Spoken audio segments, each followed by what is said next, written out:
बड़ा इन्फ्लुएंस भी हैगा। सर जोगिंदर सिंह जी ने एक बार एक स्टेटमेंट कही सी कि जदों असी अपना इतिहास पढ़ते हैं समझते हाँ तो उस इतिहास अपने कोई भी इतिहास को पढ़न ते समझन तो बाद अगर असी उस इतिहास तो सिक्ख्या लैके अपने प्रेजेंट ते फ्यूचर की प्लैनिंग नहीं की, फ्यूचर वास्ते इतिहास तो सीख के कुछ उद्यम नहीं किए, तो साडा इतिहास कुछ हद तक पढ़िया बेकार हो जाता है। मैं आप जी ना जिते गुरु साहब के समय के इतिहास उस समय के हालातों बारे विचार साझे करांगा, उत्थे आप जी नाल अपने अज की भी सांझ करांगा। कारण कि सिर्फ असी उस समय की गल करिए और उसनों अपने अज नाल ना जोड़िए, अपने अज वास्ते कुछ ना सीखिए तो फिर गल नहीं बनती। जिस तरह एक बारी सरदार प्रितपाल सिंह तुली एक राइटर हैं, उन्होंने एक बच्चे ने कहा कि असी जदों भी गल करने पुरातन शहीदों की गल करने कि साड़ी अज कोई अचीवमेंट्स नहीं है। तो सरदार प्रितपाल सिंह तुली अमृतसर रहते हैं, उन्होंने एक बड़ा बड़ा कारज किया। उन्होंने सिर्फ गुरु नानक साहिब जी तो लैके टिल टुडे तक जो अज के जमाने भी साढ़े साइंसदान, डॉक्टर्स, फिलोसफर्स, मिलिटरी स्पोर्ट्समैन, उन्होंने जो अचीवर्स सन, उन्होंने एक बुक लिखी जिसका नाम रखा माइटी खालसा, जिहदे तो सानू अपने अज की अचीवमेंट्स का भी पता लगे। क्योंकि अज असी बड़ी माइनॉरिटी वाली कौम हाँ, तो साढ़े ते आस पास का जो इन्फ्लुएंस है उस माहौल में अपने आप को फखर नाल कहना कि मैनू फखर है सिख होने ते, मैनू मान है सिख होने ते, उहदे वास्ते पुरातन दे नाल अपने अज दे अचीवमेंट्स का भी होना बड़ा जरूरी है। सो उन्होंने बड़ी कमाल की बुक माइटी खालसा लिखी, रिसेंटली उन्होंने सैकेंड एडिशन भी बहुत शानदार आ गई। खैर असी पढ़ते नहीं, सानू पता भी नहीं। उन जदों सिर्फ नानक साहिब जी का प्रकाश होता है 1469 अगर उस समय तो पहले झात मारिए राजनीतिक हालातों से, तो पिछली 4 सदियां सन 1000 तो लेके 1400 तक कभी महमूद गौरी, कभी महमूद गजनवी, कभी खिलाउद्दीन अलजी, कभी कुतुबुद्दीन ऐबक, ए सारे अफगानिस्तान वाले पासे तो कुछ हज़ार फौजी लैके पठान फौजी हमलावरों के रूप में पहुंचते सन, लखां की हिंदू प्रजा नूं लुटते सन, हज़ारां मंदिर तोड़ते सन, और वो मंदिर जिन्हां विच हज़ारां साधु सन, हज़ारां पंडित सन, जिस तरह सोमनाथ का मंदिर, उन्होंने भी तोड़ के लुटते सन, हज़ारां लड़के लड़कियों को गुलाम बना के गजनी के बाजारों में टके टके ते बेचते सन। पर असी उन्हां दा मुकाबला करन विच असी मतलब उस समय का हिंदू समाज असमर्थ सी। कारण की सन? उस तो बाद जदों बाबर ने हमला किया, उस समय हिंदुस्तान का बादशाह से इब्राहिम लोधी, जो कि खुद एक समय के गुलाम सी। तो वो समय ऐसा सी जो गुलामां दे गुलाम भी हिंदुस्तान के बादशाह राजे बन चुके सन। तो इब्राहिम लोधी बाबर को बड़े बुरे तरीके नाल हारिया। कारण की सन? 3 कारण सन।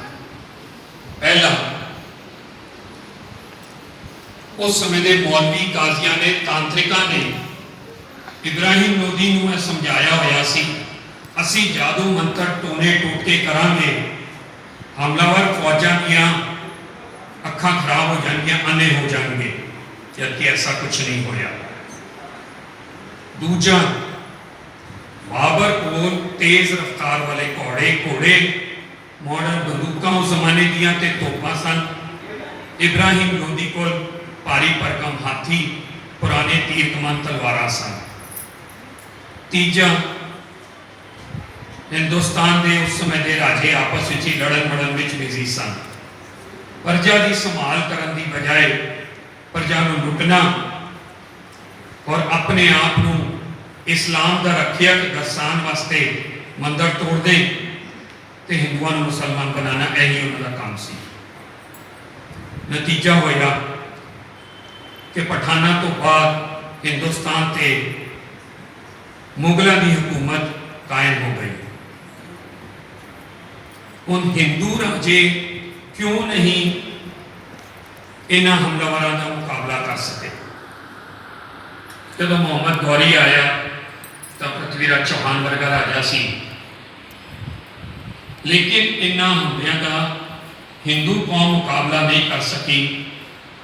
अगेन बहुत बड़ा कारण सी कि हिंदू धर्म या हिंदू समाज चार हिस्सों में वंडिया होया सी।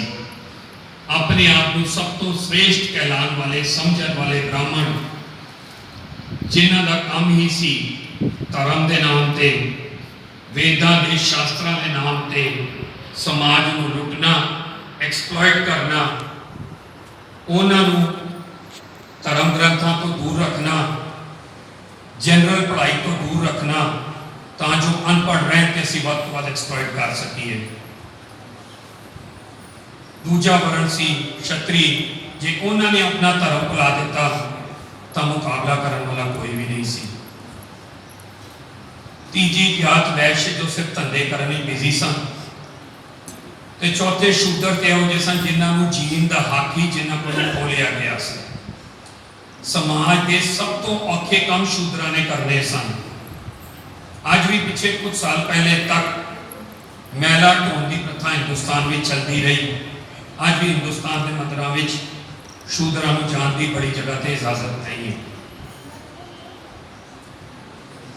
मरे जानवर को ढोना है समाज जो जो औखे काम ने उन्होंने करने ने, लेकिन उन्होंने जीन का हक नहीं मिलना।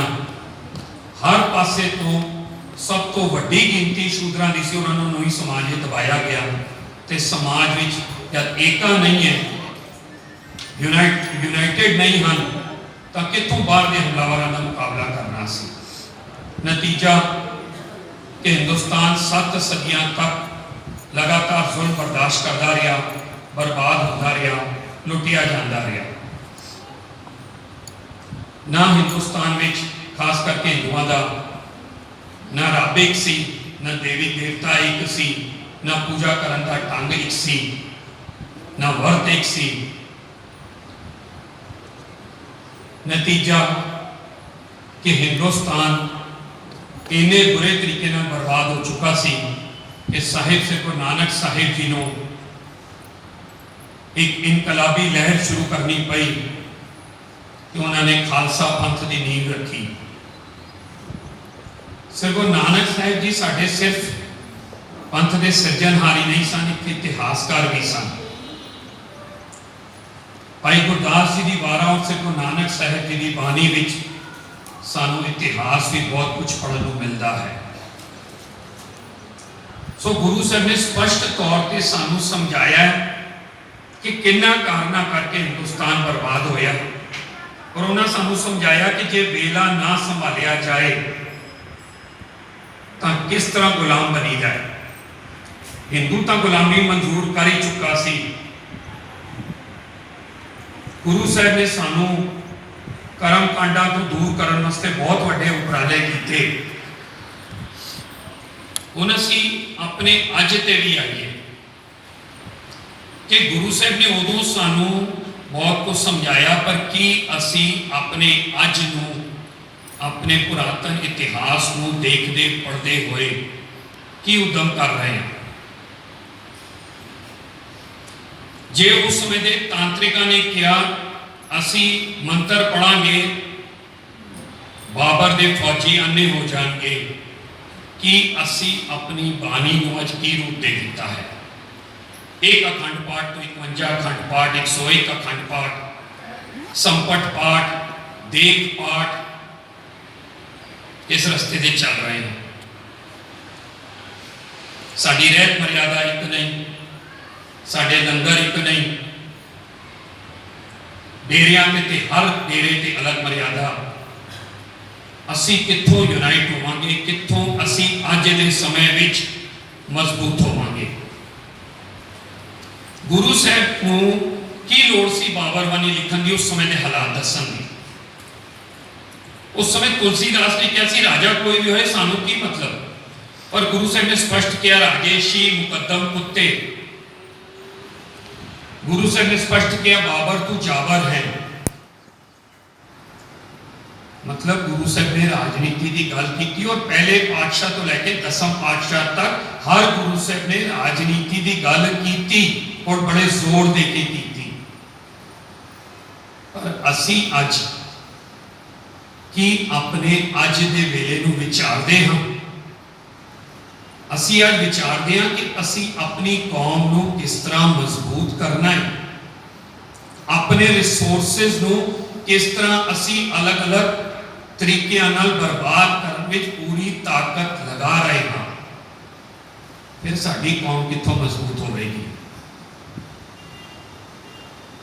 जदों ऑपरेशन ब्लू स्टार 1984 में होया है तो उस तो बाद नवंबर 84 के सब नूं पता है, पर सानू ये नहीं पता कि नवंबर 84 तो पहला नवंबर 84 की प्लैनिंग भी शुरू हो गई सी ते नवंबर 84 तो बाद राजीव गांधी ने 1 नवंबर 84 होर रिपीट करने की प्लैनिंग कर रहा सी, पर कुछ कारणों करके उसने उस प्लैनिंग को इंप्लीमेंट करने वास्ते रोक दिता। आज साढ़े आसपास जो माहौल वर्ताया जा रहा है साढ़े इतिहास को तोड़न मरोड़न का साढ़े कोल वेल ही नहीं। असी समझने हैं सिक्खी सिर्फ जपजी साहब जाप साहब रोज पढ़ लिया हो गई सिक्खी, अखंड पाठ करा लिया, ठेके ते सहज पाठ भी करा लिया, ठेके ते अखंड पाठ भी करा लिया, की होएगा? रोटी मैं खावांगा ढिड मेरा पड़ेगा, जो बानी पाठी सी पड़ेगा, अगर वो दिलों पड़ेगा फायदा तो उन्होंने होएगा।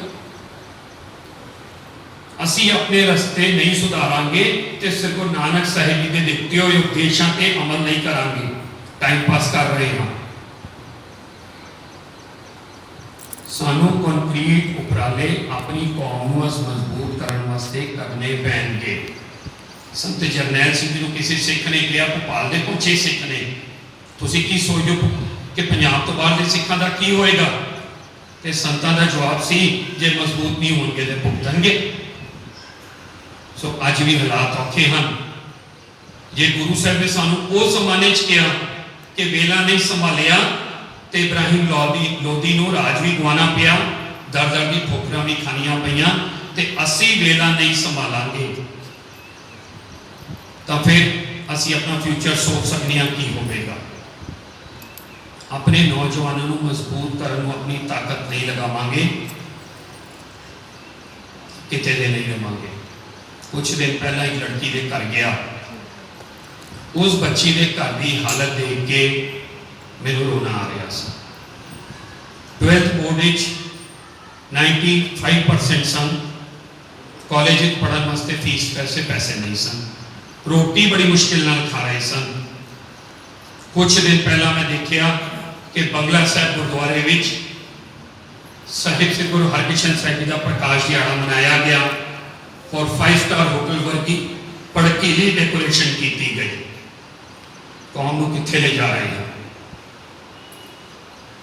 जो डेकोरेशन कर रहे हैं, जो उत्थे दी कमेटियां हैं, वो बड़े बड़े गुनाह कर रही हैं। सो साडा फर्ज बनता है कि असी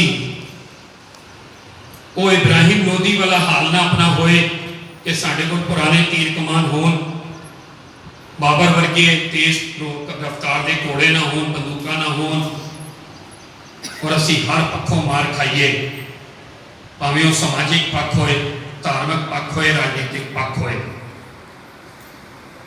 जिस तरह हिंदू समाज 4 हिस्सों में वंडिया होया सी, असी भी अज रामगढ़िए, जट, पापे, अरोड़े, सैनी, रविदासी, यह सारे हिस्से अज भी वंडे हुए हैं। रिश्ते करने होंगे अपनी जात अज भी लभने हाँ कि नहीं, जट नूं जट की कुड़ी चाहिए, रामगढ़िए ने रामगढ़िए विच रिश्ता करना है। इस डायरेक्शन में जा रहा है। आस पास के हिंदू धर्म का जो साढ़े ते इन्फ्लुएंस है, उस इन्फ्लुएंस के जाल नूं, मकड़ जाल नूं कदों तोड़ांगे। सानू यह विचारना भी बहुत जरूरी है, क्योंकि विचर अज रहे हाँ उस वास्ते एक बड़ी जरूरी गल, एक सेंटेंस कह के गल मुकावांगा